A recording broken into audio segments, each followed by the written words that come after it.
So ಎಲ್ಲ ಮಕ್ಳಿಗೂ ಒಂದು ಕ್ವಶನ್ನು, ಅಪ್ಪಾಜಿ ಅವ್ರನ್ನ ನೀವೆಲ್ಲರೂ ಕೂಡ ಸಾಹೇಬ್ರೆ ಅಂತ ಕರಿತೀರಂತೆ. ಸಾಹೇಬರು PWDಯಲ್ಲಿ ಜಾಬ್ ಮಾಡುವಾಗ ಅವ್ರ ಸರ್ವಿಸಲ್ಲಿದ್ದಾಗ ಬ್ರಿಟಿಷರ್ ಪದ್ಧತಿ ಒಂದು ಬಂದು ಬಿಟ್ಟು ಹೋಗಿದ್ರು ಅವರು ಇದರಲ್ಲಿ PWD ಆಫೀಸಲ್ಲಿ. ಇವರಿಗೆಲ್ಲರೂ ಕೆಳಗಿಂದ ಜವಾನಿಂದ ಹಿಡಿದು ಆಫೀಸರ್ಸ್ವರೆಗೂ ರಾವ್ ಸಾಹೇಬ್ ಅಂತ ಕರಿತಿದ್ರು.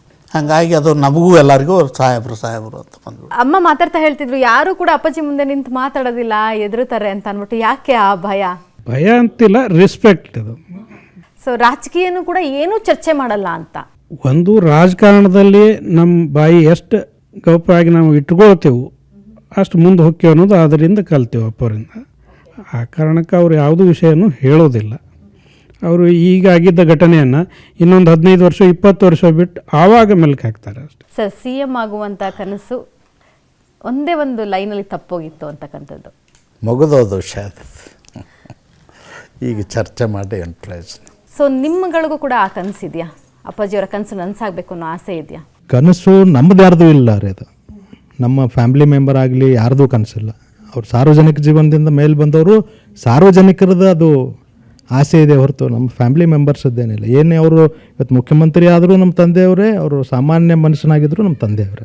ಯಾವ ವಿಚಾರವಾಗಿ ಜಾಸ್ತಿ ಚರ್ಚೆ ಮಾಡ್ತೀರಾ?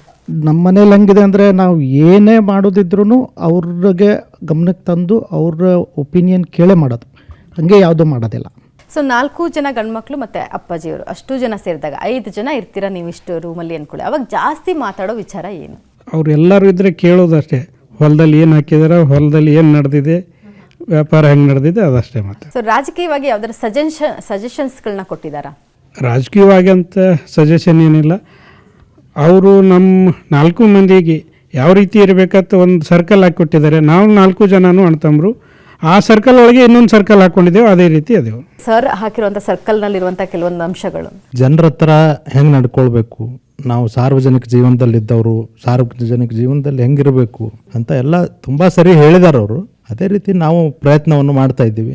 ಅವ್ರು ಹಾಕಿಕೊಟ್ಟ ದಾರಿಯಲ್ಲಿ 4 ಜನ ಹೋಗೋ ಪ್ರಯತ್ನ ಮಾಡ್ತಾ ಇದ್ದೀವಿ. ಅದು ಮುಂದೆ ಯಾವ ಮಟ್ಟಕ್ಕೆ ಹೋಗ್ತೈತೆ ಅನ್ನೋದು ಕಾದು ನೋಡೋಣ.